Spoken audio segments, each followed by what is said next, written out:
কিন্তু নায়িকা সংকটের জন্য যে ওপার বাংলা নায়িকা নিয়ে কাজ করছে তা না, বাংলাদেশে যে কোনো নায়িকাকে নিয়ে কাজ করবে এটা সাকিব খানের ইচ্ছা। তারকাদের কখনোই কোনোদিনই রাজনীতি করা উচিত না। খুব ভালো লাগছে আসলে, যখনই অ্যাওয়ার্ড পাই, অ্যাওয়ার্ড পেলে কাজের স্পিড আরো বেড়ে যায়, কাজের প্রতি ডেডিকেশন আরো বেড়ে যায়, তখন মনে হয় আরো ভালো ভালো কাজ আপনাদের উপহার দেওয়া উচিত। তো আজকে অ্যাওয়ার্ড পেয়েছি। আমার গত বছর একটি ছবি রিলিজ হয়েছিল শেষবাজি, যেখানে আমার বিপরীতে ছিল সাইমন সাদিক, অ্যান্ড এই শেষবাজি ছবির জন্য আজকে আমি অ্যাওয়ার্ড পেয়েছি। আমার কাছে খুব ভালো লাগছে। আজকে মনে হচ্ছে যে আরো ভালো ভালো চলচ্চিত্র আপনাদের জন্য আমার করতে হবে।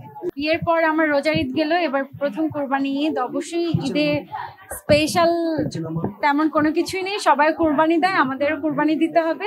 আমার আসলে কাবিন হয়েছে, আমি শ্বশুর বাড়িতে মাঝে মাঝে বেড়াতে যাই। সো এবার ঈদে আমি আমার বাড়িতেই আছি, আমার বাড়িতে কোরবানি দেওয়া হবে। অফকোর্স প্রতিবারই ঈদের ছবি আমি দেখার চেষ্টা করি। আমরা দুজন হলে গিয়ে দেখেছিলাম বরবাদ ছবি। যেহেতু আমি চলচ্চিত্রের মানুষ, আমাকে অবশ্যই অনেক সিনেমা দেখতে হয়। সেম এবার তাণ্ডবে দেখতে যাব, আপনারা সবাই চলে আসবেন তাণ্ডব দেখার জন্য। না, বরবাদটাই আমার দেখা হয়েছে, অন্য ছবি এখনো দেখা হয়নি। আমাদের প্ল্যান ছিল দাগি দেখার, বাট সময় কুলাতে পারিনি। হ্যাঁ, আমাদের দাগি দেখার প্ল্যান ছিল, কিন্তু ঈদে কিন্তু এত পরিমাণ ভিড় থাকে সিনেমা হলে, আসলে আমরা চাইলেও যেতে পারি না, এত মানুষের ভিড়ে যাওয়াটাও টাফ হয়ে যায়। অ্যান্ড আরেকটা সংকট থাকে টিকেটের সংকট থাকে। সো এই জন্য আমাদের আসলে দুইটা ছবি দেখা হয় না, আমরা একটা ছবি দেখেছি।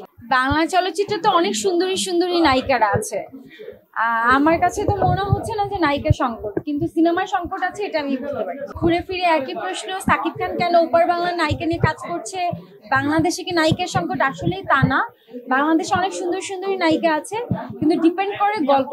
সাকিব খানের গল্প হয়তোবা ডিপেন্ড করছে, ডিমান্ড করে হয়তোবা তারা ওপার বাংলার নায়িকা নিয়ে কাজ করতে কমফোর্ট ফিল করছে, বা গল্প ডিমান্ড করছে এর জন্য। কিন্তু নায়িকা সংকটের জন্য যে ওপার বাংলার নায়িকা নিয়ে কাজ করছে তা না, মানুষের একটু রুচির চেঞ্জ আনতে হয়। সাকিব খান সবসময় বরাবরই চেঞ্জ, কিছু নতুনত্ব কাজ আপনাদেরকে উপহার দেয়। তো আমার কাছে মনে হয় এই নতুনত্বের জন্য নতুন নায়িকা ওপার বাংলা নায়িকা নিয়ে কাজ নেওয়া হবে। এটা তো প্রযোজক পরিচালকের উপর ডিপেন্ড করে, এটা আমরা শিল্পীরা কিছুই বলতে পারবো না। প্রযোজক পরিচালক যাকে নিয়ে কাজ করবে তারাই নায়িকা হবে। সো এখানে আমার উপর বা অন্যান্য আরো 10টা নায়িকার উপর কোনো কিছু ডিপেন্ড করে না, এখানে সাকিব খানের উপরও ডিপেন্ড করে। সাকিব খান যদি চায় বাংলাদেশে যে কোনো নায়িকাকে নিয়ে কাজ করবে, এটা সাকিব খানের ইচ্ছা। আমার বিয়ের পরে আমি কাজ একটু কমিয়ে দিয়েছি, আমি হযবরল অনেক কাজ করছি না, আমি বেছে বেছে সিলেক্টিভ কাজ করছি এবং ভালো ভালো কাজ করছি। বিয়ের পর আমার কাজের ব্যস্ততা বেড়েছে। আমি রিসেন্ট একটি অনুদানের ছবি করছি, যেটা আমার এত বছর ক্যারিয়ারে আমার অনুদানে, সরকারি অনুদানে কোনো ছবি করা হয়নি। আমি অনেক লাকি যে আমার বিয়ের পরপরই আমি একটা অনুদানের ছবি সাইনিং করেছি এবং সেটা করছি।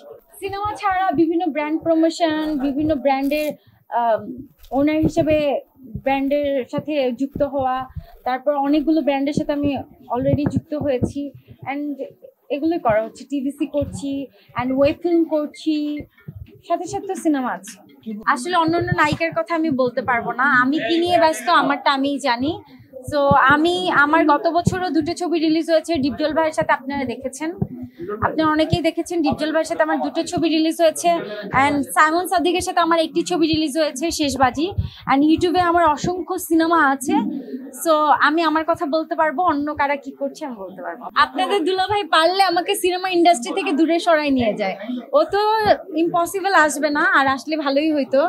আমার জামাই দেখতে অনেক সুন্দর মাশাআল্লাহ, হিরোদের মতো, কিন্তু ও আসলে কাজ করতে চায় না। কোরবানি তো আল্লাহর উপর ভিত্তি করে দেওয়া হয়, আল্লাহর রাস্তায় দেই। তো এটা কত বাজেট, আসলে বাজেট চিন্তা করে আসলে কুরবানি দেওয়া হয় না। বাজারে গরু কিনতে গেলে যেটা ভালো লাগবে, বাজেট নিয়ে ভাববো না, আল্লাহর নাম নিয়ে কুরবানি দিব। অবশ্যই ভালো গরু, সুন্দর গরু দেখে কুরবানি দিব। আমার মনে হয় তারকা মানে তারকা, সেটা যে দলই আসুক না কেন, আপনারা তারকাকে ভালোবাসবেন। তারকাদের কখনোই কোনোদিনই রাজনীতি করা উচিত না। এই যে দেখেন, এখন সরকার চেঞ্জ হয়েছে, আরেক সরকার আসবে, এখন বর্তমানে আরেক সরকার আছে, কিছুদিন পরে আরেক সরকার আসবে। সো তারকারা সবার সাথে মিলেমিশে কাজ করবে।